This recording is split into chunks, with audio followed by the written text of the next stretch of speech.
This is Matt. And I've forgotten how to do this. And this is Out of Bed.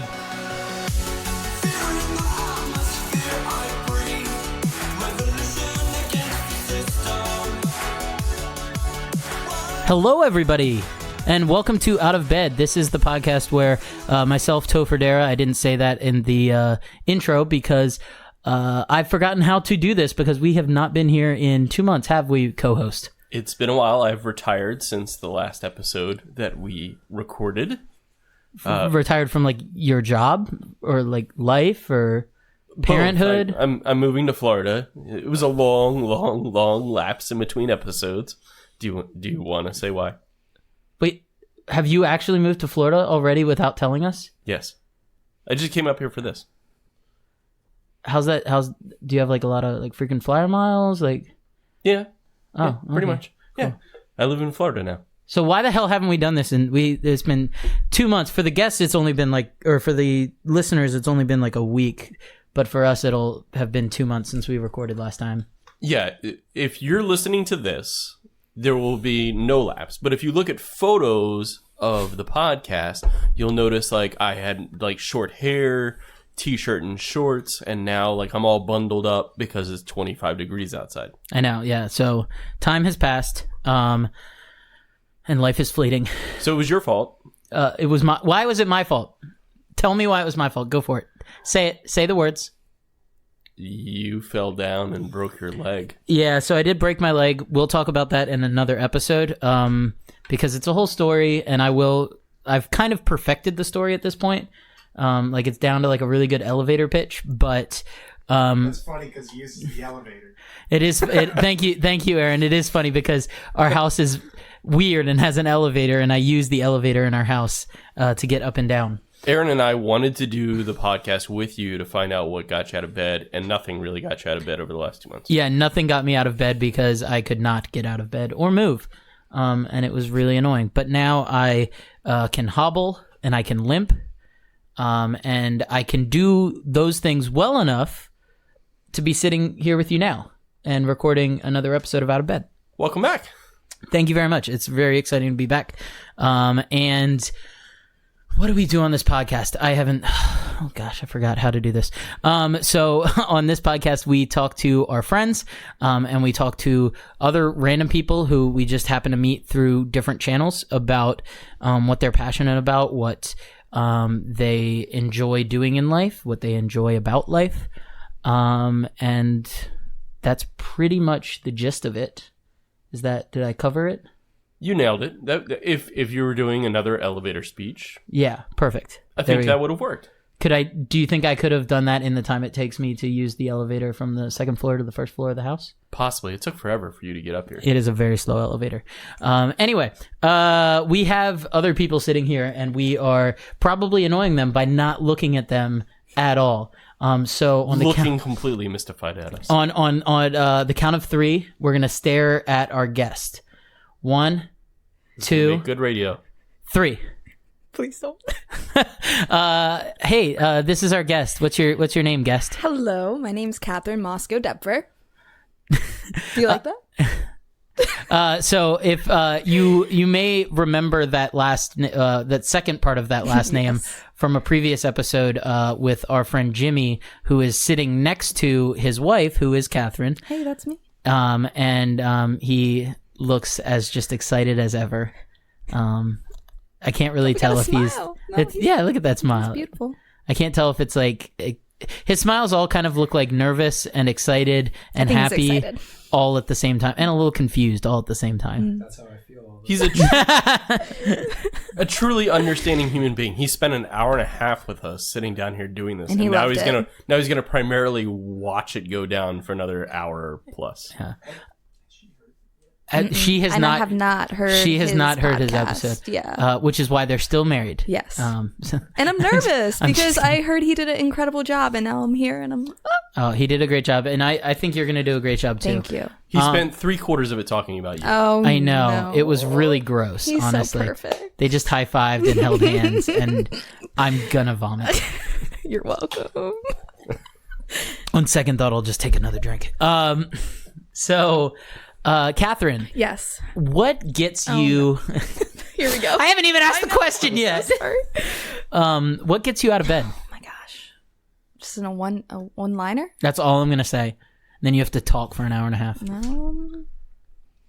So I guess my love of life and my love of people and my love of relationship. Yes? No?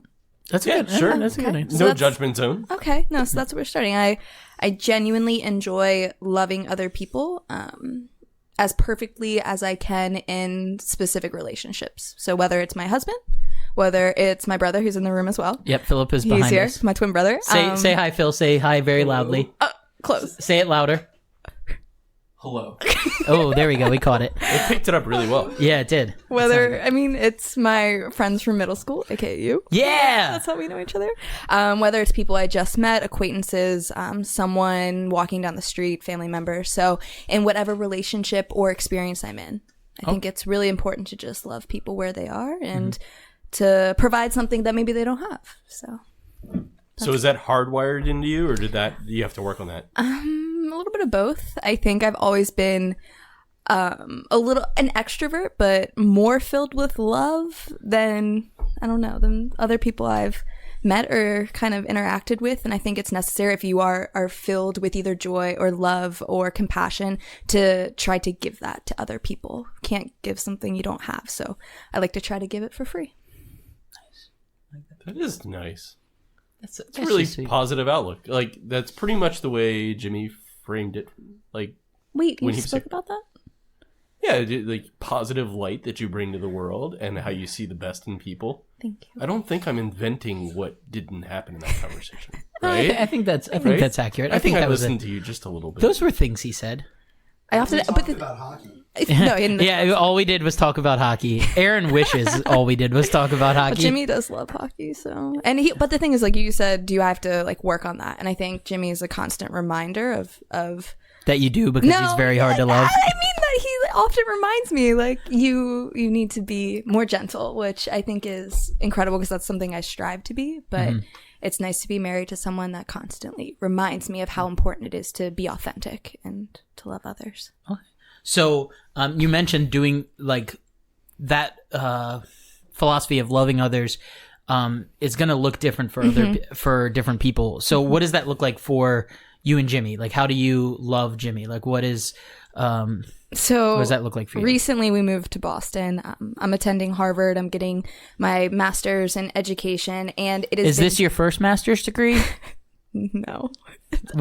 You have other degrees? I love school so much. Nerd. I know. I'm so sorry. So yes, I have a previous master's in theology from University of Notre Dame, and I genuinely enjoy learning and growing as an intellectual, and I think that betters the whole person and just bringing humility to that experience of knowing that you know nothing and being able to walk through life with quote unquote degrees, but you're so aware that there's so much we don't know. So recently we moved to Boston to further my education, and the sacrifice that he's made has been incredible, but I've also had a really hard transition. So I think the way that like we love each other has given me, you've heard a lot, like some loves are life-giving. And I think that the love that Jimmy gives me and the love that I give back is very life-giving. It brings me peace in a very hard transition. So the way that we love each other is very different than the other loves I have in my life, but it just brings me back to kind of my purpose and the energy that I need in order to fulfill that purpose. So how has, you mentioned that that kind of transition and being in Boston. We talked to Jimmy about this a little bit on his episode, but you guys moved there like immediately after your wedding. Yes. So how has that been? How is it going so far?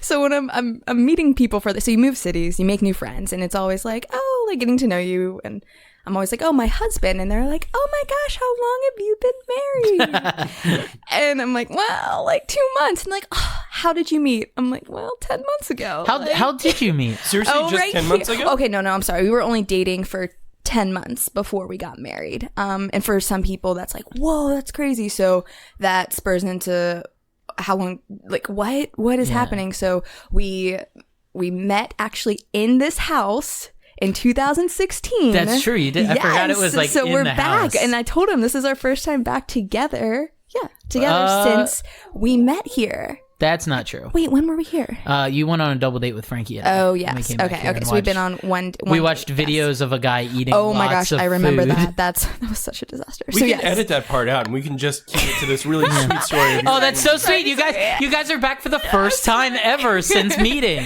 Stop ruining the guest story. No, I it's know, I'm beautiful, sorry. and no, we're so happy. We're so thankful for you, and so we met here into October 15th, 2016. Then we started dating October 8th, 2017, and then we got married 10 months after that. So on August 11th. So yeah, it was a very quick transition. But when I meet people, they're like, "Oh wow, what's your love story?" And I tell them, and they're like, "That's crazy." I'm like, "Yeah." So, and we didn't live together before we got married. Also, in your defense, I Yes. will say that like you were dating for 10 months, but like we had known you had known each other for a while, and you guys were like hanging out, inseparable Yeah. for the time before you Yes. started dating. And Like, when he tore his ACL, and I tried to take care of him. And I thought I was let me. Jimmy's best friend for a while until you guys started hanging out, and I was like, oh. And then when you were like, "Wait, you two are hanging out without me?" Yeah, I was a little like Jimmy's like, oh yeah, I'm hanging out with Kat, and I'm like, the what? I'm so sorry. He's I was so offended, I know. but We fell honestly, in love. it ended very well. So I did marriage, yes. and I remember you telling me, I remember very vividly when you told me that you were into him. The day I met him. Yes, Duh. yeah. But when did I tell you? So no, I'm embarrassed. So it's all because of Donald Trump. What? So election day.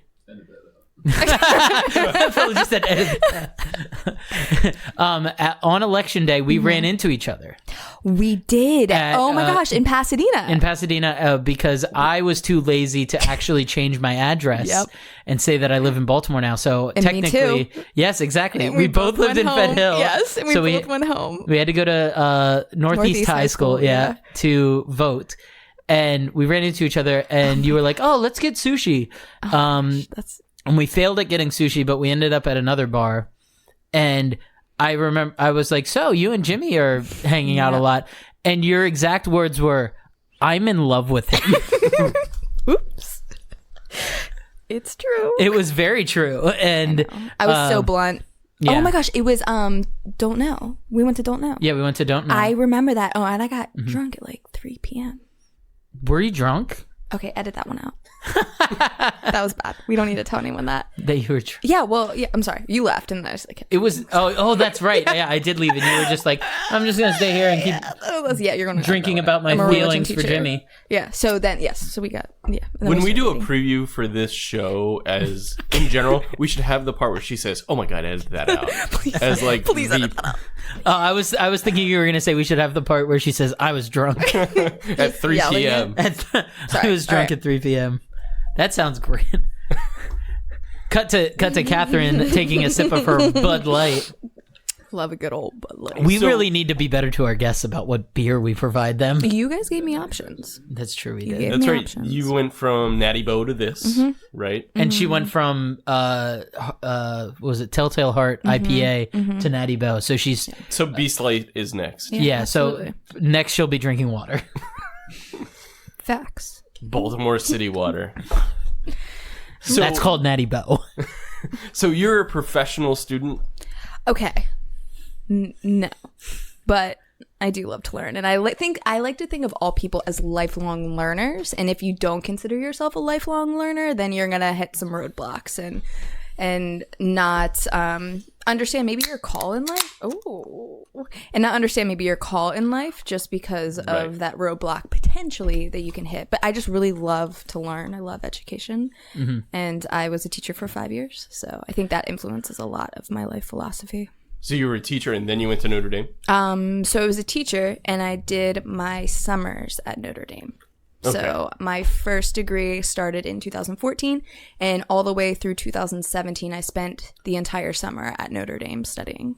So where do you go from Harvard? The question of all questions. And I feel the pressure of it. Like in Yeah, right. in May, I am going to be a Harvard grad. And what do you do with that privilege? What do you do with that degree? What influence do you really have? And I struggle with that. I struggle with what am I going to do? Because part of me finds the love of teaching, and I do think that is so important, and it is the most important job in this world. But at the same time, I see so many things wrong with the world that I want to change, and I feel like I could potentially have an influence. So I go back and forth. Okay, when I graduate, do I want to go back to the classroom? Do I want to run my own school? Do I want to go into government work? Do I want to be a stay-at-home mom? Do we want to have kids? So right now it's this in-between, but overall I understand the privilege that comes with having a Harvard degree, and I intend on using that power for good. Okay, I'm going to realize that you probably won't get this reference, but when your husband was on here, we called him Chris Traeger, right? Oh, wow. She's Leslie Knope. I know who that is. Oh my goodness. That was good. Wow. Yeah. That was good. Good job. You're like a brunette, Leslie. My brother agrees with that statement. Oh, that is perfect. Yes, Yes, I am a brunette, Leslie Knope. Like, seriously. I like binders. I like organization. Phil, so She saves a town, right? Right? she does. Yeah, she's Right. great. Oh, body. Side note about your brother. Before this podcast started, we reassured you that if we're ever on our phones, it's because Aaron, our producer, is texting us questions. Yes. And Philip texted me, "Will you see this if I text questions?" He's over there in the corner having a ball. Yes, Philip, I will see this if you text questions, and I will say yes to you right now. See, I was like, when you started to do that and you started to look down, I was like, oh, he's got a question that I haven't looked down. Because the last time I looked down, my wife was telling me that like she lost the Planes, Trains, and Automobiles DVD. I literally thought you were going to say she lost a kid. I was like, what are you doing? Lost Liam or lost geez, Anna. okay. No, Annie. Like, Did you really just remember my kids' names? yeah. After? Holy They were cow. cute names. I told you that like an hour ago. It's because she switched to Bud Light. That is amazing. Because I'm a teacher. Focus. I remember kids' names. I literally just remembered his names now. Their names now. Oh, yeah. We're in the presence of a really like higher level brain. No. Yeah. That's him. That's not me. Jimmy is infinitely. Jimmy just has flashcards of people that they go through at night together. He's like, "Who's this person?" I'm like, "I don't know." No, he's definitely the intellectual of us. So That is honestly, I think that's the funny part. Well, he's got a pretty like illustrious career in academics as well, but I feel like of the two, people would like from on paper, people would assume that you're the Right. academic Right. because it's of what you're studying and where you've studied. yeah. When in reality, if you knew both of us, it's just in overwhelmingly. It's Overwhelmingly, but he would argue that I've seen him argue that I'm superior in intellectual ability, but that's not true. We all know to that. be fair, Jimmy will not take credit for anything ever. I know, So a humble man. That's why I married him. exactly, that's the only reason you married him. Yeah. He's humble. And he's handsome. Well, did you just bow? That was very classy. It was a classy bow. For the audio listeners, Jimmy bowed. With like a flourish. Yeah, there was a flourish. What did he say about me in his episode? Are we spilling the tea? That's what the kids say Yes. now about gossip. He constantly said It was so lucky, long ago. right? You said you were lucky, right? I'm sure I said that. Yeah. That you were like humbled to be with her every day. Yeah. Um, Honestly, I kind of like, I just kind of glazed over when he was talking because it was just compliment after compliment, and they all kind of ran together after a while. Well, that was right. That was like what? Not even a month after we got married. I don't it was know, about a maybe. month. It was Yeah, about a it was month pretty soon after. Yeah, it would have had to have been September because we stopped recording after that. so you ran into him and you thought, Oh you my gosh, said- the Holy Spirit. I mean, we're both very religious folk. And it was a Holy Spirit moment where I saw Chris in And Pizza, right down the street. Yeah, she's talking about the time we like first met. Not Northeast, but Right. No, right. the first time This was like, I mean, what? It was the week of the hockey game because I saw you on a Wednesday and the game was on a Friday. Yep. And so I ran into him in a pizza shop and I literally was like, oh my gosh, we went to middle school together. We had not seen each other since middle school. We had talked though because some of your students at the high school that you taught at were in your confirmation class. They were in my confirmation class in my youth group at the church that I worked at the time. So there was a little overlap. So we were like, oh my gosh, it's so crazy. And I mean, I specifically remember you from middle school. Like, it's not like we were strangers. We weren't best friends. Yeah, but I knew who you were. So in that moment, I had the opportunity to either walk away or say hello to someone I haven't seen in 10 years. And I was like, I'm totally going to go say hi to him. And I walked up to him. I started talking. And in that moment, Jimmy texted Chris and said, I have 4 tickets to the Caps game on Friday. Do you want to come, invite whoever? And Frankie was out of town and you turned to me in line. Yeah. And you were like, hey, you want to go to a Caps game? And I said, absolutely. I am the flakiest person on the face of I was the so earth. surprised you said I yes. was I said yes and I showed up. Yeah. And You hadn't seen him in 10 years. Oh, it was you probably showed up to go to a Oh, yeah, hockey way game longer with than him. 10 and way longer. I knew that you liked hockey. Like Yes, I yeah. had seen posts But about I it, so love- I was just yep. like, "Do you want to come to a hockey game?" Still, that's a life gamble. Like, you don't know whether Nope. he would be in I the might I be didn't a know who his serial friends killer. were. Right. I mean, Jimmy could have been anyone. And when the day came, I walked 2 blocks to this house and he was busy in the kitchen doing something. And Jimmy knocked on the door and he was like, hey, Jimmy's at the door. Can you answer it? And I walked over and I opened the door and I was like, who is this man in this light blue shirt with his Ray-Bans on and his jeans and blue boat shoes? Yes, I remember what you were wearing. And I was like, Jimmy, that's a lot of blue. It was a lot of, it was navy blue and light blue. It was cute.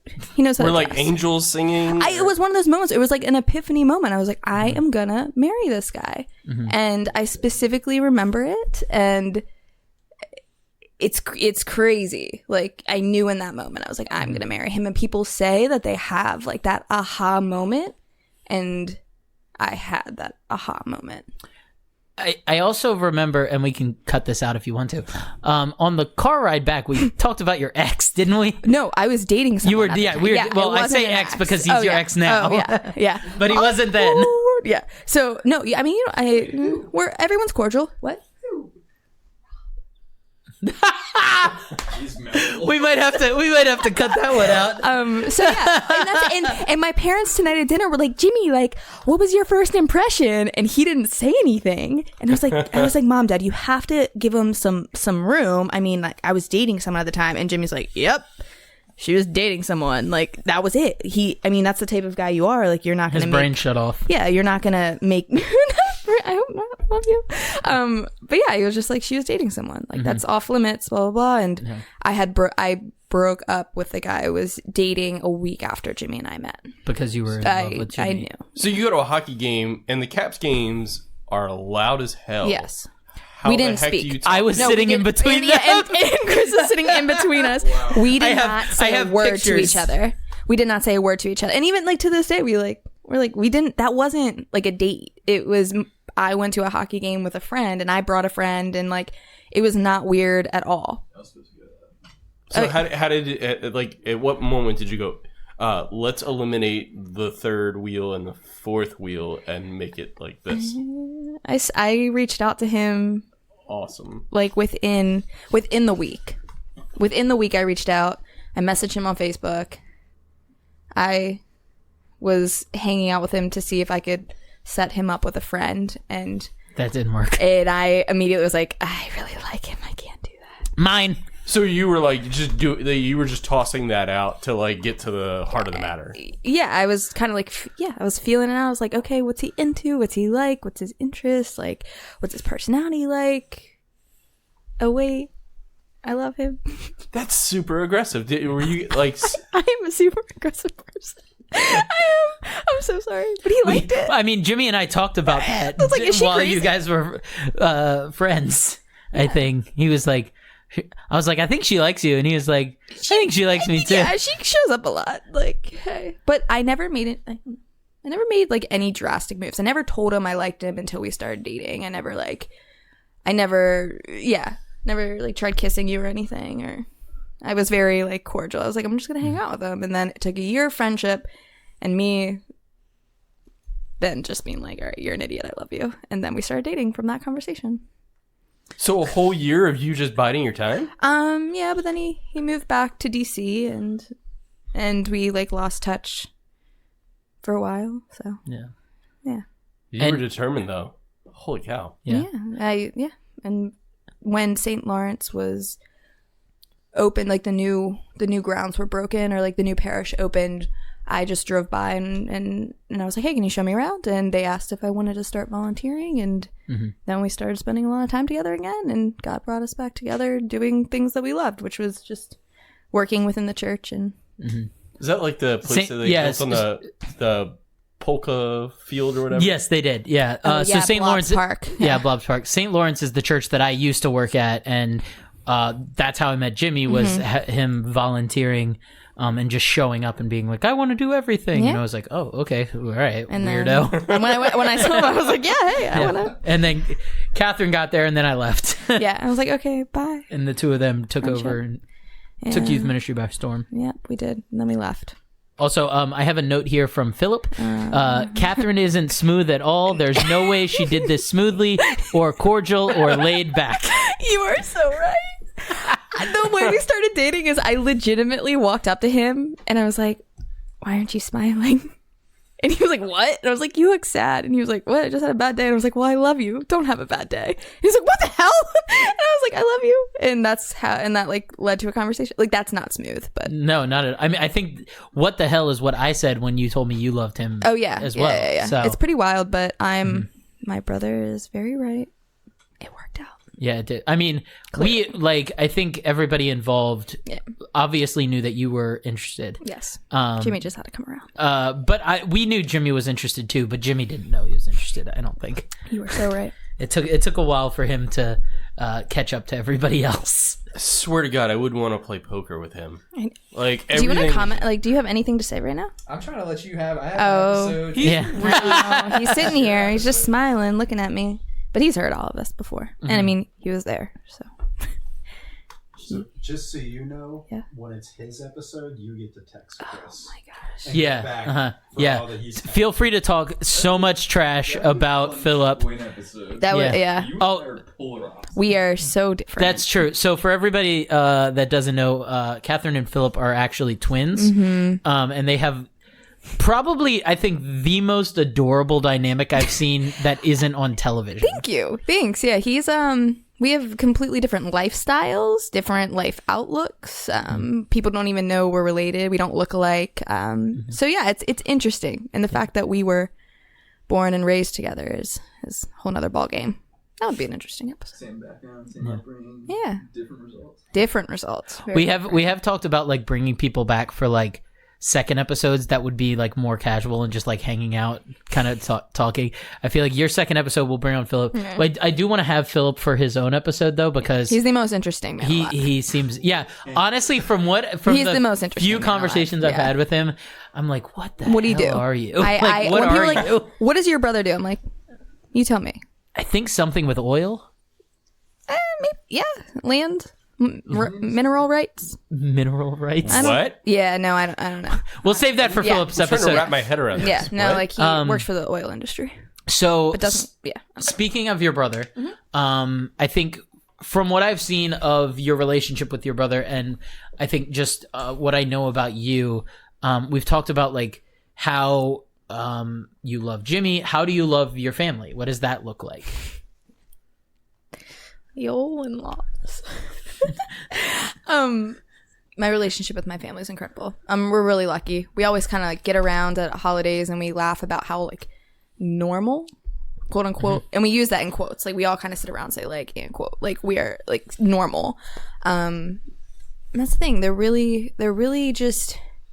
My parents have been married for, I always get the year wrong, but a long time. They've been dating since they were in high school.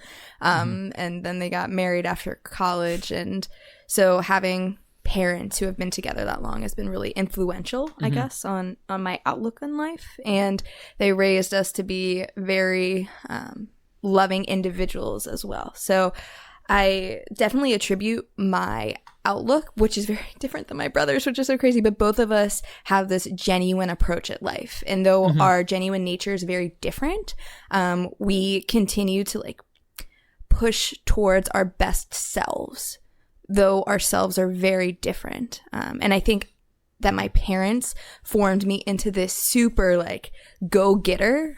My dad was always like, you can do anything. Yeah. And having a twin brother, I think the brother is the key word. Having a male as your kind of counterpart growing up and just seeing what he was capable of, and he constantly challenged me. And it was like a constant be better, do better. No one can tell you any different. And with that, I was formed into someone that felt comfortable in most situations. I never felt threatened by anyone. I never felt like someone could outperform me. Yeah. And I think that really helped me find my own worth. And I say that in a positive way, but like my brother used to insult the shit out of me growing up. And I think that helped form my toughness and my thick skin against anyone that would say otherwise. So I've heard it all in the book. Every insult you can think of about me, my brother has already said to me, and it's someone that I know loves and cares about me. Yeah. So to bring me down, it would take a lot. It would really take a lot. And I don't think I've ever been brought down by someone else. And it's because of growing up with a twin brother. So bullying is okay. Bullying is never okay. Bullying is never okay. I'm just kidding. I'm sorry. Your studies, it's like... I know. Because I would never study. I wouldn't buy books. I know. And you're like, I can do better than this. Yeah. So like might have fueled your drive for education. I just would get pissed off when my brother would get good grades and I never saw him pick up a pen. And like, I guess his natural ability like kind of made me work harder. So I don't know, having a twin brother was the best thing. And I always say when people are like, oh, do you want kids? I'm like, I want twins. I want boy girl twins. And like earlier when you're like, I have 2 kids 16 months apart, Right. And 5 years old, 6 years old, like I pray that they're gonna have this end results of my brother and I, just the constant challenging. It'll make them better human beings. So. You sound like a New Yorker that's never lived in New York. I've never lived in New York. I hate New York. Actually. Can you elaborate on that? That's a statement. The utter competitiveness of people in New York, the like drive to like there's this like sort of like the city will spit you out if you're not doing it, if you're not like living it and pursuing it and like achieving it. Like it'll just spit you out. Yeah. And it just sounds like it was a sink or swim moment. Right. Yeah. So it sounds like you're built for that. Oh, I hope not to the cutthroat nature, which is one of the reasons why I'm not too happy in Boston. I like the lifting each other up versus me over someone. So I think having like, my background of, I would never say Phillip tried to like, he never tried. He lifted me up. So we'll say that. Like, so he was pursuing goodness and he was pursuing like his best nature, which then in turn made me work harder. Oh yeah. But it was cool because I was always like the fastest on like sports teams and like I always outperformed like females, just having a twin brother and he was like the fastest on the track team and like the best soccer player. I'm like, oh, I want to be better than my brother, who was significantly better than most of the people around. So it made me just like an overall like better performer. And yeah, because you're trying to like, reach his level. Outperform him when I was like, you're psycho. I never did either. So don't even think like for a second I did. Yeah. So. I know we talked about like what it'll be like when you're a Harvard grad and all that, and visualizing what comes with that. Did you ever have an end game like in mind? Oh man, I know this sounds psycho, but like I really did I don't know. Like years ago, I was like, I want to be president. And I know that sounds insane. And like, I don't have those same dreams now, but when we say end goal, it was this huge, like sweeping role. And I still want to be like a motivational speaker. I think that would be really incredible. But I've learned from just life experience and from new roles as wife, that like, what is the Mother Teresa quote? The small acts of kindness one. Babe, tell me. We need to talking about Small things with great love. Saint Therese. Do small things with great love. That's the one. Wait, I thought that was Saint Therese of Lisieux. Was little. They both. Anyway. Okay. So it's one of those things where I've learned. Jimmy and I arguing over theology. Over which saint it was. I've kind of learned loving the people immediate to you can be just as influential as leading large organizations or statewide endeavors or national endeavors. Just being a teacher, you see the influence one person can have on someone's life, and I think that's equally as important.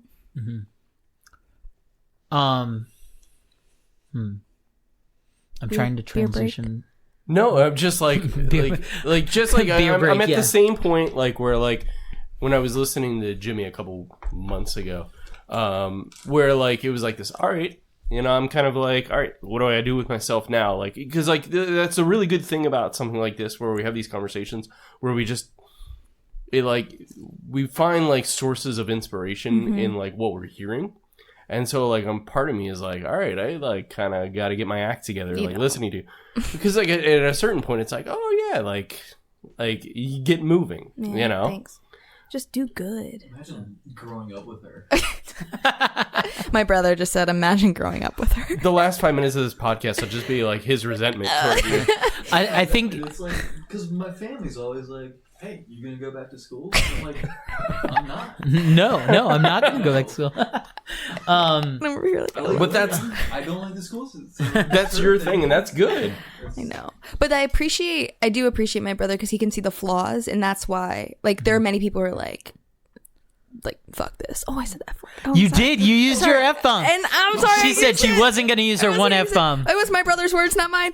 But the thing is, he can see the flaws, and therefore, 100% isn't given. And I'm on the other side where I see the flaws, and I want to fix them, and I want to, and I jumped through all the right hoops, and I got to Harvard.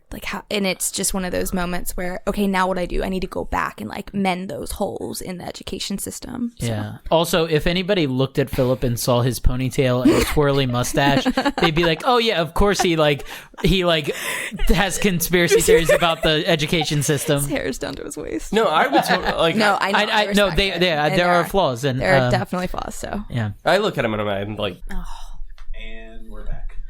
So let's take it back to Matt saying YouTube channel. YouTube channel. Thank you very much. So we apologize. The memory card got full. Again, it's been a while since we've done this. And so we're just trying again. So you were saying something about Catherine's brother because we wanted to make the whole show about him. Mm-hmm. Yeah, and the fact that he had this awesome mustache and he just seemed like an interesting dude. I was yeah, just give that guy a vlog and we're good to go.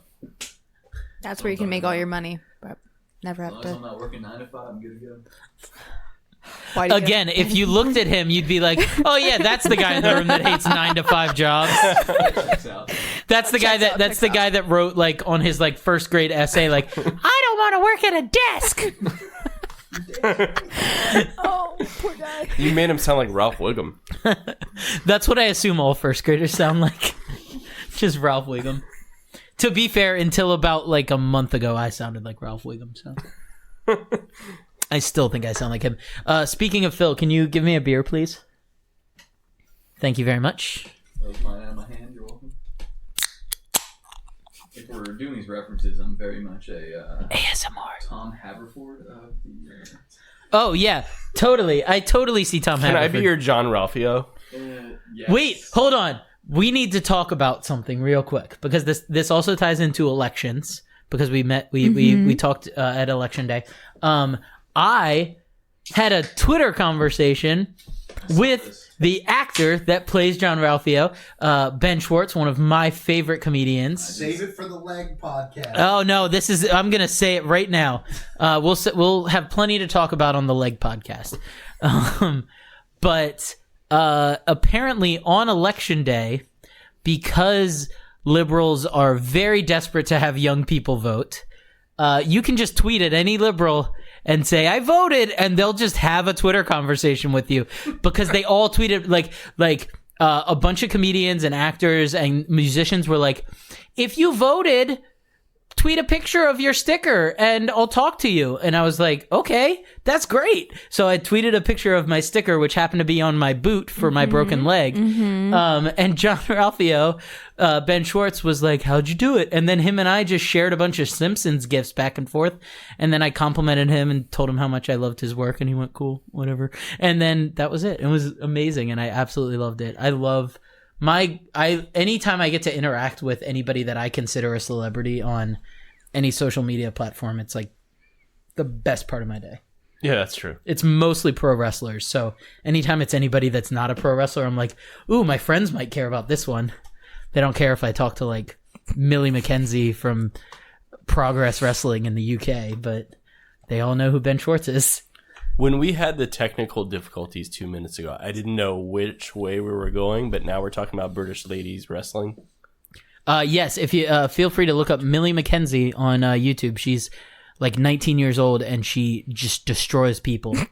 She's like amazing. She's a great wrestler. He just So what gets you out of bed? yeah.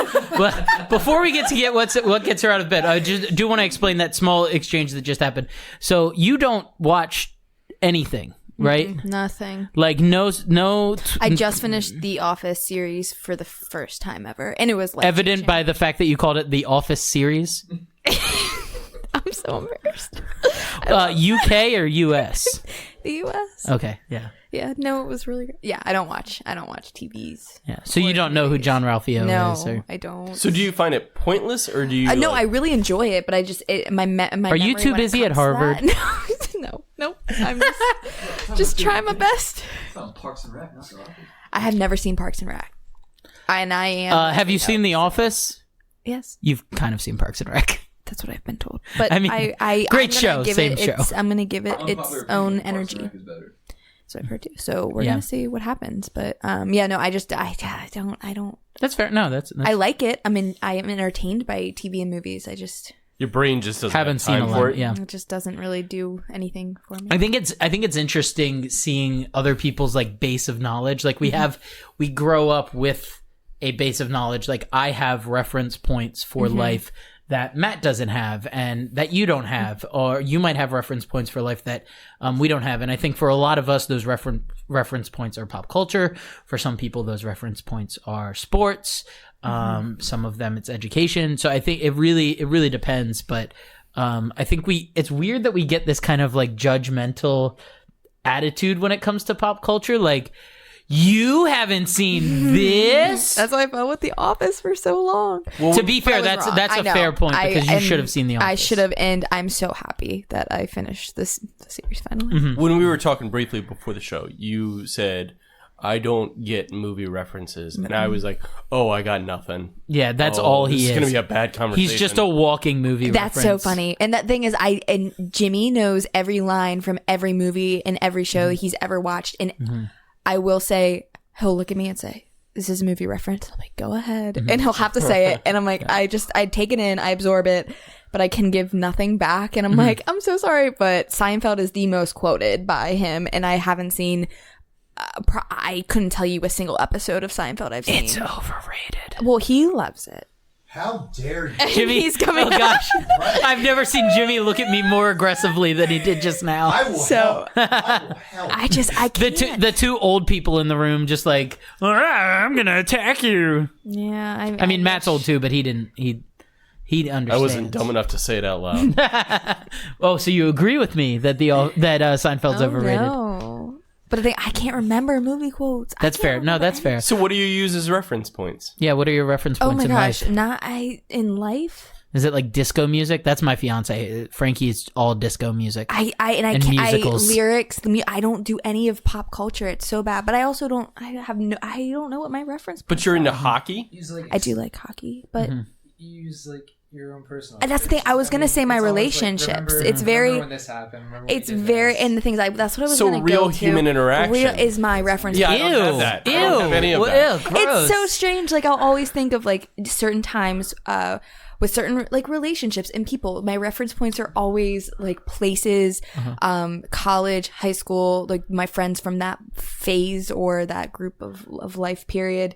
So it's crazy. My reference points are very much personal, relational aspects of my life. So what do you and your friends talk about when you're not talking about the latest episode of The Office? Like, I don't understand how does that work? Honestly, like, is it books? Do you talk about like, do you read? It's very much the, like, how are you, but in a genuine, like, how are you? It's not a casual, like, walking down the street, like, oh, how you doing? What's up, man? It's a very much like, where are how you? is your soul? Yeah, it's like where kinda, are you? Uh-huh. Where are you in your life's journey? Like, how can I help you? Where do you need support? How can I best love you? And it all comes back to, like, my relationships that I do have are very meaningful, and I try to carry that with every person that I meet. Yeah. And sometimes it translates well. Sometimes people don't want that love and support, and that's okay. I think that rooted in faith, or is that just separate? I don't know. I think now it's definitely rooted in my love of God. But I've always carried out those actions even when I was a non-believer. Right. So it's always been in me of just having sincere, meaningful relationships. And I think with my understanding of God's love, it is like, I kind of consider it one of my life's goals is to distribute that love that maybe some people don't know or understand. Yeah. So you said when you were a non-believer, when did God come in? Like what caused that transition? What was that like? Was it like, oh, I was atheist and now I'm Catholic, or was it like, I'm like kind of Catholic and I don't really care, and then now I care? What does that look like? So that's a story in a story. That's fine. I got time for stories and stories. We can save that for another episode if you want. It's up to you. Yeah, it's a long one. That's my coming to Jesus moment is not a simple one, but born and raised Catholic and fell away from my faith. Yeah. I wouldn't say full-blown, like, combative atheist, but I was very much, I think God was something my parents made up in order for me not to have a good time. You think your parents made up the entirety of God? And Catholicism, yes. Wow. Yeah, and now I look back and I'm like, somebody thinks very highly of their parents. Well, no, I love them. I'm busy writers. No, I'm kidding. Yeah, really, that's impressive. And so I think I hit a moment around 17, 18 years old where I was like, they just did that for me. It's all a lie. Yeah. And I think we all do. And I do. And I think that's part of the finding yourself and figuring out who you are in relation to the world and who you are in relation to, quote unquote, a creator God. And I think that was part of my journey that I needed to work through in order to come to who I am now. So that was about 17, 18 years old. I decided that I wasn't gonna be Catholic anymore.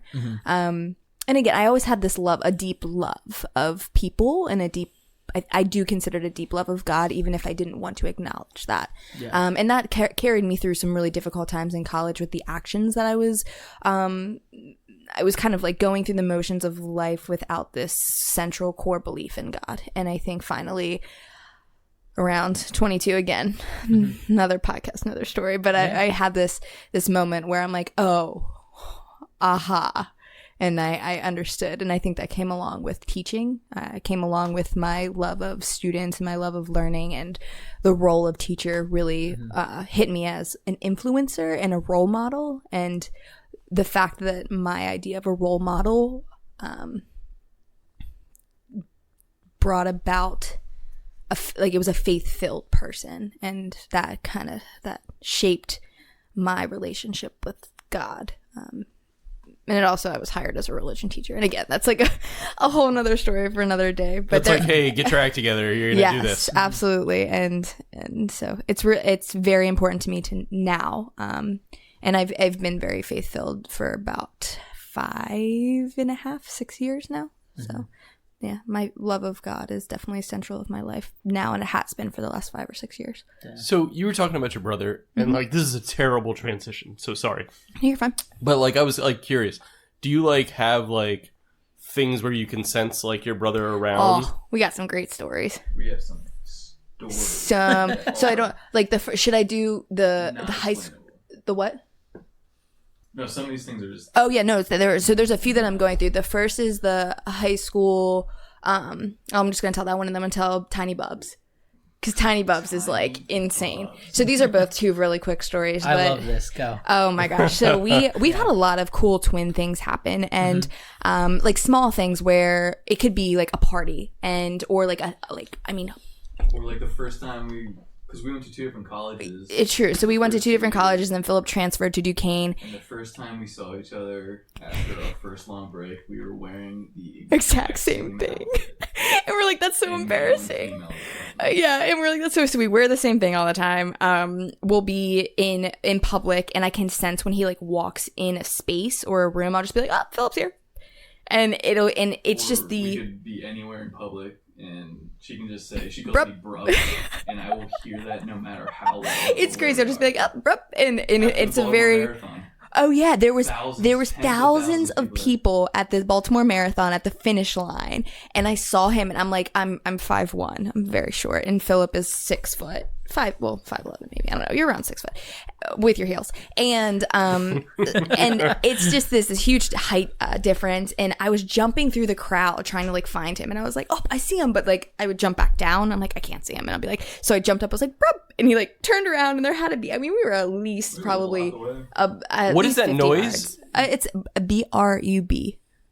Brub. Brub. It came about in high school. I don't know. Brub. So yeah, but one of my favorite stories, it was sophomore or junior year. We weren't driving yet. So it was probably junior year of high school. Phillip was playing soccer. So the soccer game is 4:00. It's after school. He's playing at the home field, and my mom picked me up from school. I'll remember because Dad was with you, and my mom picked me up, and we're driving home, and all of a sudden I got a really sharp pain in my leg, and I was like, my leg, it hurts so bad, and my mom's like, what the hell, we're just driving in the car, and I was like, Charlie horse, but really it was like the worst pain ever, and then it went away, and I was like, that's so strange, and then my brother and my dad didn't come home from the soccer game, and so my mom's calling my dad, and like, what's going on? He's like, well, Phillip broke his femur in the game today. So that's real. Oh, sorry. Bruised it. Anyway, well, he went out of the game. He didn't. It was a severe like hit to the leg, and it happened at the same time that I felt like the pain, and it was unexpected. Like I'm in the car driving home, like there's no reason why I should have felt that pain. So that's one. But the wildest, Tiny Bubs, like this is Tiny Bubs, Tiny World. This is Tiny Bubs, Tiny World.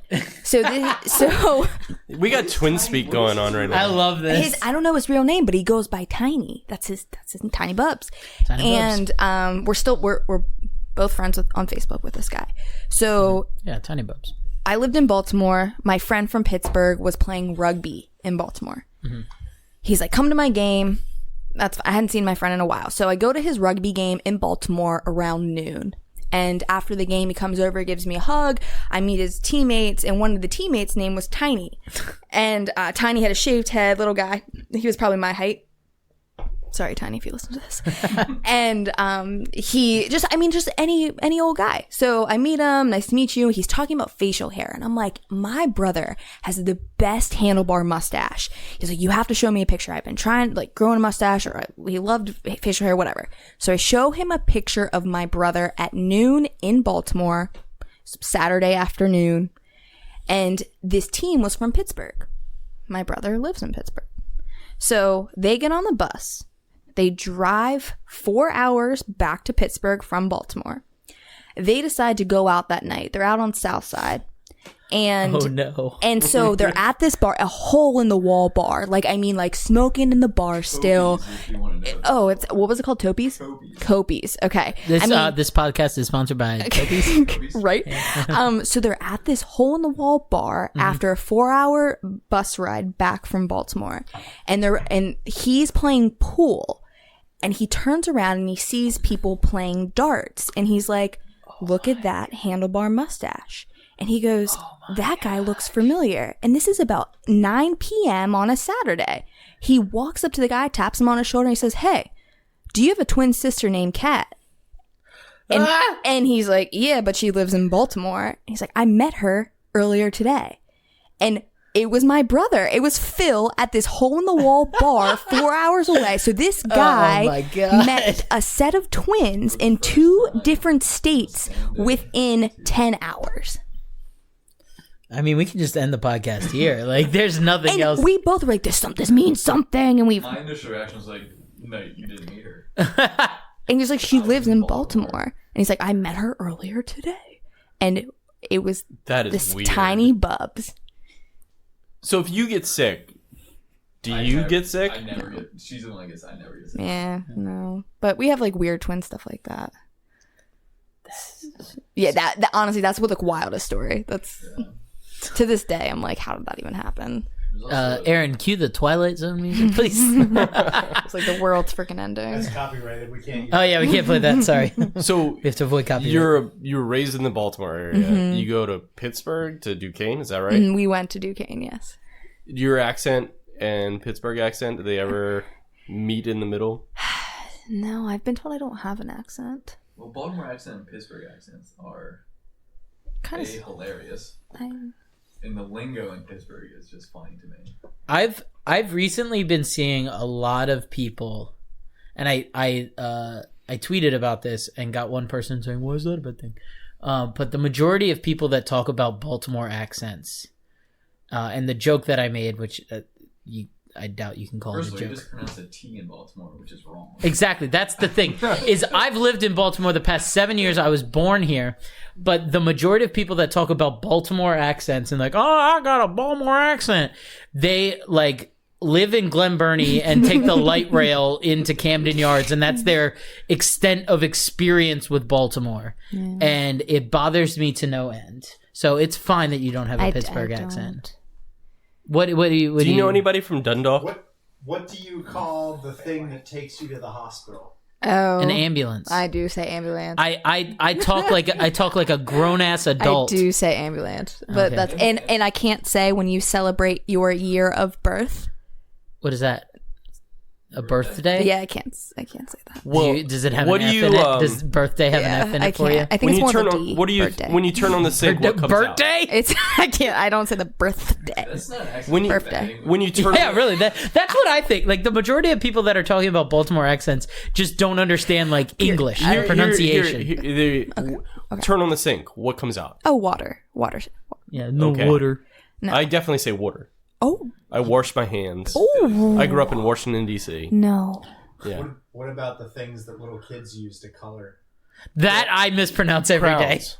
I say crowns. I say crowns. Oh, it's yeah. a crayon. I'm Yeah. so sorry. I say the thing that queens wear on their heads. Like Well, we got to test the Pittsburgh accent too to see. Oh yeah, Aaron texted me and said mountains. Say mountains. mountains. You say it that way too. Mountain. Oh, mountains. Mountains. Mountains. Yeah, I did have I think, and maybe people can agree with me on this. I feel like the first 3 weeks of college are talking to people from other states and being like, "You say this thing that way." Yeah. that was my entire 4 years of college in Ohio. Yeah, Without I mean, my picking at my accent.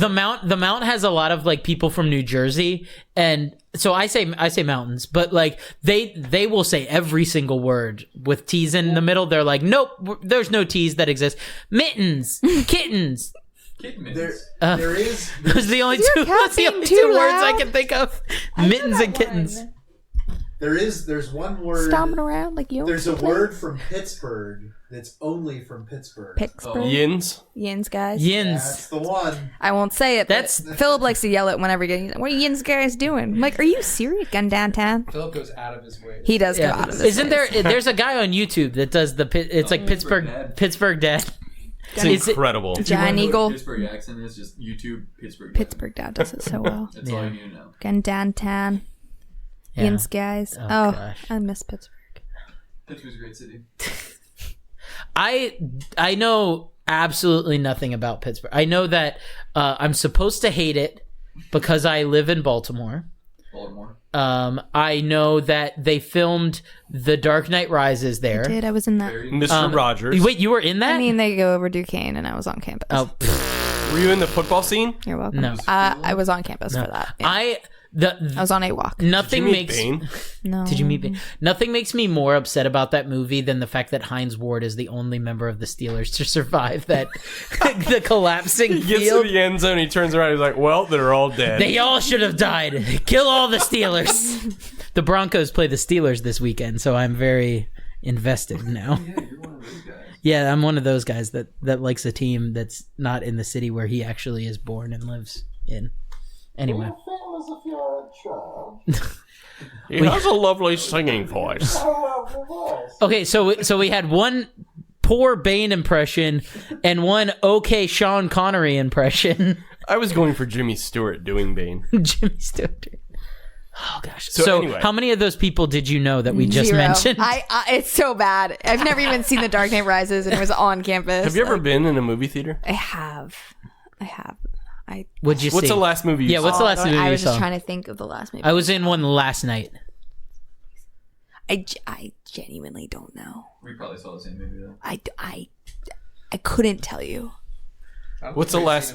I don't do it. I don't. What's your favorite like movie or TV show?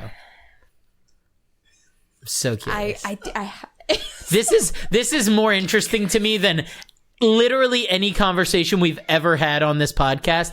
Is like, what is Katherine Depfer's? Katherine Mosco Depfer's favorite movie or TV show? Ow, I don't. What movie gets you out of bed in the morning? Yeah, what movie gets you out of bed? I can't tell you the last movie I've watched. Oh my gosh, are you thinking of one? Have we even had this? I'm just thinking of the type of movie that you're going It's gonna be like. Is it like a rom-com? Okay, no, it's I love rom-coms, but I really like dance movies. Like You Got Served and Save the Last Dance and Step Up and Step Up 2. And Step Up to the Streets and It's so embarrassing, but like that's what I lived off of in high school. She's not wrong. I used to have a 60-person Stomp the dance yard. crew called Dance Dance Resolution : We Resolve to Dance. That's a Good Place reference. I didn't have that dance crew actually. Sorry. Just all I've been doing recently is watching The Good Place and listening to a podcast about The Good Place. So that's my only points of reference for life right now. Yeah, I listen to Gladiator, the Aaron Hernandez podcast. That's a lot sadder. No, it's than- not the movie. Not the movie. Okay, I This haven't. is That's about on my to-do list. This is about a football player that was convicted of murder and then killed himself Yes, in I remember. jail. That. Yeah, like- that was sad. Yeah, you could bring up that conversation in Boston. Ask them if they've listened to that podcast. Don't bring that up. Don't bring that up in Is that, I was like, is that sarcasm? A little bit. No, I mean, because Aaron Hernandez played for the Patriots. Right. I knew that. Yeah, they're a team based out of New England. They play They're my American defense. football. They're my defense in fantasy. Yeah, wait, how's your fantasy team doing? It's not bad. It's not great, but it's not bad. I just lost my second game of the season yesterday. I'm sorry. I've I'm lost a really little more upset. than Or that. not yesterday, Monday. Because I have the Rams running back, Todd Gurley, and I have the Rams kicker. And if anybody that knows anything about football, Todd Gurley is very good at football. And he has gotten me like 20, 25 points every single week he's played. Monday night was the greatest Monday Night Football game in history, the highest scoring football game or Monday Night Football game ever. And you know how many points Todd Gurley got me? How many? 9. And I lost, and I'm very mad. Can't win them all. No, you can't. I couldn't win 2. I lost 2. Yeah. I try to invest in Boston a little bit, so I decided to take New England as my defense on fantasy. Just How to have they have been a doing for connection. you? I mean, not bad, not great. I mean, What's your record? mine. Yeah. 5. I was gonna say 60. 5, 6. Oh wait, are you in Jimmy's fantasy football league? One of his leagues. Wait, are you in the league? 'Cause No, there's- not oh. the league. So he's crushing in one, and I'm beating him in the other. So Sounds like you got a perfectly NFL record right now, like 5-6, 5-5. Yeah, I'm fairly average. You know, it's my first year playing fantasy. I'm proud of myself. that's pretty good. I mean, What's the wager in the household? There's no wager, just because I know. Yeah, He's crushing in his other league. And I right now played I'm I beating played him. for nothing this year, and I'm really you? upset because I'm the only one in my league that tries, which is probably why I'm 9-2 and everybody else is terrible. But I know of Jimmy has another league that how many leagues do you play in, Jimmy? 2. You just play in 2. So there's the fun league and then there's the serious league, or what do your leagues look like? I think I'm in the fun Yeah, the one one. that she's in with me is my dad's. Is there like a buy-in for that league, or? It's $50. I mean, is that's. there? Did you? Catherine's like, I didn't pay $50. It's been taken. Oh, Look at that! I'm You gotta. unemployed. Some people get a husband that buys them food at like Pizza Hut, but you got a husband that's like buying you. You're buying for the fantasy football. Do you follow football at all? I do. I mean, like, I wouldn't say hardcore. I used to a lot more than being in school and trying to. And are you finish Steelers my all the degree. way? I am. How did that happen? Just college? My parents are from Pittsburgh, so. So when are you and Jimmy getting divorced To be then? fair, you cheer for whatever team is doing the worst. Because That- you feel bad. wait, for them. hold on. Oh, that's really I like really the Browns. nice. I really like the No, Browns. hey, the Browns. are No, great. don't feel bad for the Browns. And that's Here's- the thing. Everyone's like, "Don't do it," but I'm like, I still feel. I really like the underdog. Yeah. You know what they call Here- their stadium? No. The Factory of Sadness. Oh, see, that's why I like them. Oh, I just That's what I guess call this I'm house bad. sometimes. The Factory of Sadness. Yeah, I just like whoever is in most need of support. That's who I'm with. I'm the same way, but for different Just reasons. send positive vibes to Yeah. like the loser team. You can No, do it. that's fair. Whatever team's losing is her Favorite favorite. team. Honestly, I'm the same way, but my reasoning is that like I just love back and forth football games. Exactly. Because You want like a good game. So here's the thing. I know a lot of people like that's that way. They like a back and forth football game, but I'm that way with like my own team. Like if the Broncos are winning, like I want the other team to come back because I am bored with a winning. Like we won the Super Bowl, we beat the Panthers, Super Bowl 50, and it was the most boring football game I've ever watched because we were ahead the whole time and I didn't care. We won the game. I couldn't have cared less. We had when we had Tim Tebow and it was like we barely made the playoffs and it was uncertain if we were going to win any game ever. It was the most exciting time I've ever had as a football fan. And then we had that amazing game in the playoffs against the Steelers where we beat them in the first play of overtime and it was Love it. delightful. And I'm looking you right in the eyes when I say Love that. it. It was wonderful. I loved sending Ben Roethlisberger home happy. Oh, How does that make you feel? I'm I'm sorry. I love That just got really serious. I apologize. I'm just excited to face Do the you guys Steelers this interview weekend. yourself? Not yet. So Are you We're gonna interview? totally interview. Like, Yeah. Yeah. So, Like so what? we've Okay. we've talked about this. So right now, little insider baseball for everybody. We're on episode 9. This is episode 9 of the podcast. We have we have said that we want to record 10 episodes. One as a season, like we'd call like 10 episodes be a season. But also we wanted to record 10 episodes before we posted anything because, excuse me. Matt and I tried to make a podcast a number of months ago, a long time ago, probably like a year ago at this point, almost. yeah, it's about a year ago because we took like a sabbatical. Yeah. So we tried to make a podcast and we tried to like get together every single week and record and put it out. And that Too much. it was too much. Matt's got 2 kids. Chris broke his other leg. Yeah. I'm just incompetent at life. And so we wanted to record 10 episodes so that we had like a buffer in case we couldn't meet for a number of weeks or whatever.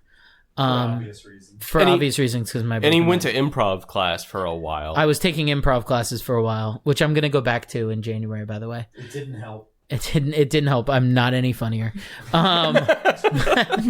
As everybody laughs at my joke. But I think where was I going with this? Are you gonna release one? Are we at gonna a interview one of time? them? Yeah, Oh, are we one- gonna? Yes, that's but, right. Like, or binge listen. Like, So we're gonna interview or we're gonna release each episode a week at a time. Okay. I think right now we've said Monday would be a fun day of the week to release it because it's like, oh, that's when people like have trouble getting out of bed. Like it's like their tough day of the week because they're like, I got a case of the Mondays, and everybody loves when people make jokes about Mondays. But I think a lot of people are like Garfield and they hate Mondays. So but they love pizza. they love and lasagna. Yeah, I was gonna say, you're gonna say pizza because he loves lasagna. I mean, it's Do you basically get that reference? Like, Do you get the Garfield reference? do you know who Garfield is? I know who Garfield is. He's an orange cat and he loves lasagna and he also hates Mondays. Oh, I see. I didn't know any of those things about him. But anyway, I think that I'm going hard. we will interview each other on the 11th episode. Okay. I've had a concept in my head that we will have 10 episodes a season, and the episode in between will be called Making the Bed. Okay. And it's just like me, Matt, and Aaron will finally be behind a microphone, and we'll yeah, that's right, you're gonna be behind a microphone. Deal with it. Hell no. Yeah, I'm making you talk. And we're gonna just kind of talk about what gets us out of bed, but also like how we think. It'll be like a debrief where we'll have like a team meeting and talk about the things that we've done well and the numerous things that we've done poorly. Yeah, how we've grown, what lessons we've learned. But this The is really friends cool. we've made That's what I'm saying, along the this is- way. This is neat. Is it neat? Do you think we're doing a good job? It's very neat. Can you validate us, please? No, I love it. I love the concept of it. I'm looking forward to Jimmy's episode because Jimmy, I mean, we can send you Jimmy's episode so you can hear it. I made another Frankie cried. movie TV reference she during told me. that. Like I compared his life to like This Is Us. To You be get that? fair, you said Frankie cried. Everybody Frank- cried. Oh yeah, we were all. Buddy Yeah. Wait, cried. Aaron, To you be- cried? To be fair, Well, Oh. Oh. Aaron cried. Mostly What are you talking when Jimmy was talking about hockey, Aaron got really teary eyed. I did. Like what all did y'all get into? So much. Yeah. So okay. much. You'll much. find out. He's You'll an find open out. book. Yeah. Well- Speaking of Jimmy, I think because we haven't done that enough this podcast, I've joked to both of you that I think I may have said this on Jimmy's episode too, but I think that like the two of you, when you guys met, it was the perfect time for you guys to meet because you were like both like very similar in a lot of ways, both in similar stages of life and things like that. But I've also joked that the college version of you and the college version of Jimmy This is the realest thing you've ever said. also would have probably hit it off very well in a much less healthy relationship. Much less. So I think that's something that really interests me is I think that you two are probably, I think you're two of the most like inspiring people to me in terms of just living your lives as just like really good people. Thank you. And I'm gonna cry. But I think that it's just an interesting thing that like college versions of you would have probably dated as well, and it would have been like a disaster. But it would have, you two would have been perfect for each other in some weird way. In a weird way, yes. But now I think you guys are just so great for each other, and you're a really good fit. And we talked about Jimmy's faith journey. We've talked about your faith journey a little bit. How does that incorporate itself into your relationship? It's what brought us together. It's everything. It's the way you put it. We were at different stages of our life in college. And though I do believe we would have had a great time together, neither of us were mature or an understanding of who we were meant to be. And at this point in our lives, I just turned 28. Jimmy's about to turn 32. And we are years into our understanding of who we are meant to be. And the moment that we met, it was past the time of our love of God, our understanding of faith, our understanding of the movement of what faith can do in a real way in our lives. And so when we met, it was like, we both understood who we were in respects to this world. And I think that our marriage and what we try to show others is the beauty of a faith-centered relationship. And the power that can have individually, my love to him and his love to me, and the power that we can have together. And that's the point of the sacrament of matrimony in the first place. But at this point in our lives, I think it's really necessary to like identify both of us individually and saying like, wow, like he's an incredible human being. Why is he that way? And it's his love of God. And it's like, wow, she's quote unquote inspiring, like, which thank you. Or she's moving the world in a way, like why? And it's her love of God. And like that together, we hope to show kind of people the transformation that faith can have. Because again, like we've been through a journey. He has been through a journey. I'm excited to hear his episode. And again, I didn't get into it, but I've been on a journey, and meeting someone that has gone through the same struggles and the same kind of path, if you will, to this knowledge of self. It leads to a deeper understanding of each other and our relationship. What, or did you have one? I was just gonna say, not to sound corny, but it sounds like you get each other out of bed. Yeah. Absolutely. Not the Back. Yeah. Getting back to the title of the podcast, you've talked about some very not broad. I mean, you've gotten specific, but you've talked about some big, lofty things that get you out of bed. Are there any like little things that get you out of bed? Any little extra things that you're passionate about that you enjoy? Where some people might say TV or movies, things that you've apparently never seen. But are there any other like little things that get you out of bed? Things that you're passionate about that are very entertaining to you, like that kind of stuff. A year ago, it would have been an easy answer to my students, and I'll probably cry. And I know it sounds ridiculous. Like the one Please time cry. No, That's fine. I miss teaching so much, and my students were my identity before Jimmy, before like who I am now, and so my students, just having that relationship with them and helping them on their journey to know who they are. Some of them were faith-filled, some of them weren't, and that wasn't a criteria for me to like love them.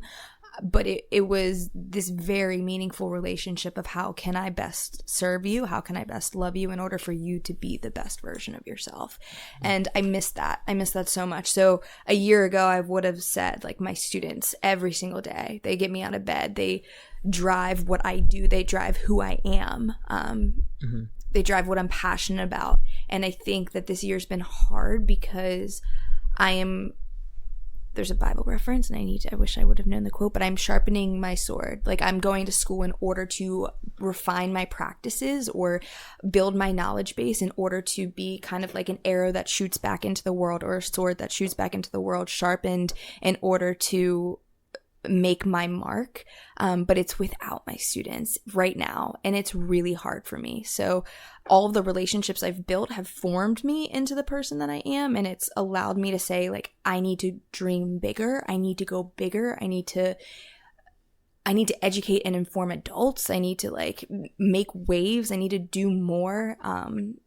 So like the small things a year ago would have been my students get me out of bed, but it's influenced me to the point it's like, okay, like get a platform, get a voice, allow your voice to be heard on a larger level, not just the classroom, but make sure you're doing that in a humble way. So every day I'm waking up now to finish my degree in order to move back and then figure out the next step. So right now I have this, not memory of my students, but this constant, like I'm doing it for the kids. I'm doing it for the future generations to have a better access to things that maybe we don't have access to. So it's this constant, make the world a better place, like, and that's why the small things. I love that. I was like, oh yeah, do something small, like, and you're like, I just want to change the world for the kids, and I'm like, damn, that's good. I'm sorry, yeah, you asked something. I was expecting like baseball, like no, I want to change the world. I'm like, damn. I'm gonna need Aaron to like edit in like, I believe the children are future. Also, I really appreciate that. Just to take it back to me and Matt, because we don't make this about us enough.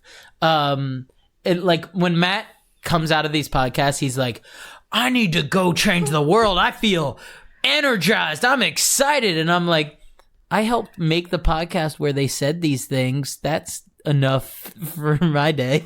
Like, I did a good enough job by just like stories are letting getting Katherine talk for an hour. I get that pumped up, and then then I find McDonald's, and then I eat McDonald's, and then I fall asleep. And then you watch Planes, Trains, and Automobiles with your wife. Oh, it ain't happening now. Oh yeah, sorry, it is 10:30. She's totally gonna be asleep when I get home. I know. Anyway, but ice cream.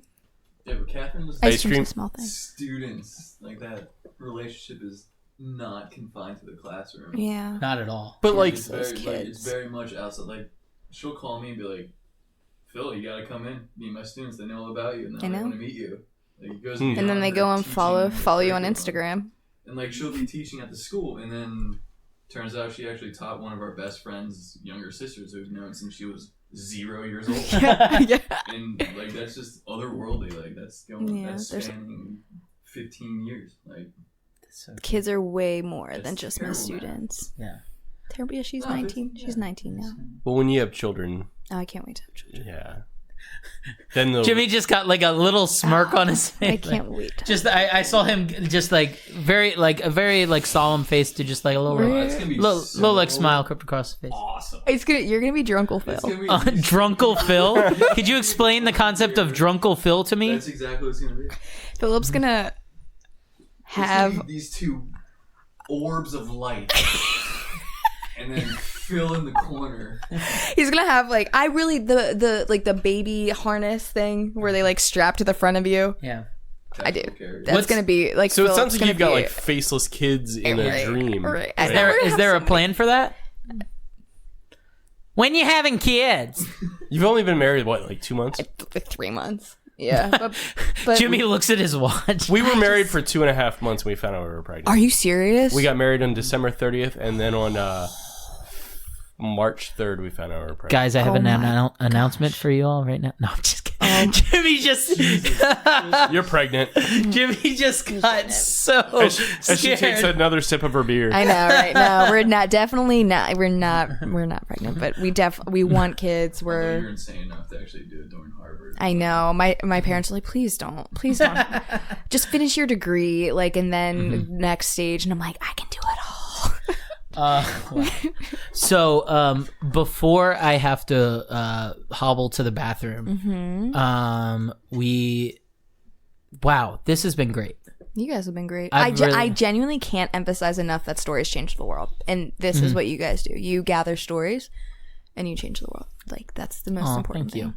That's a very generous. That's true. That's the best thing anyone said about us. Yeah, that's a very generous description of That's a also podcast going that in the so far advertisement. has 0 episodes out in the world. You guys changed the world. Yeah. Boom, out of bed. But anyway, After one season. yeah, really. I don't know if you know this, but we changed the world. Yeah. I think we'll end it on that compliment to us. Thank you. I think should we start editing? Should we start fading in we'll fade in the outro. We're gonna like Well, fade. now it's weird because you said it. I know. Well, we haven't done this in 2 months. I don't know what to do. We'll just play it. Whatever. We're just like a plane that's just like going right into the ground. So thank you guys so much for listening. Follow Katherine at Miss Mosco. That's the one. MISSMOSCO on Instagram. Maiden and name, in but that's okay. Parks and Rec, the reboot, she'll be Leslie Nope. Yep. But thank you so much, Katherine. Thank you guys. This has been awesome. This outro song is awesome. Yeah. So listen to this outro by my friend Justin, and have a great night, guys. Good night.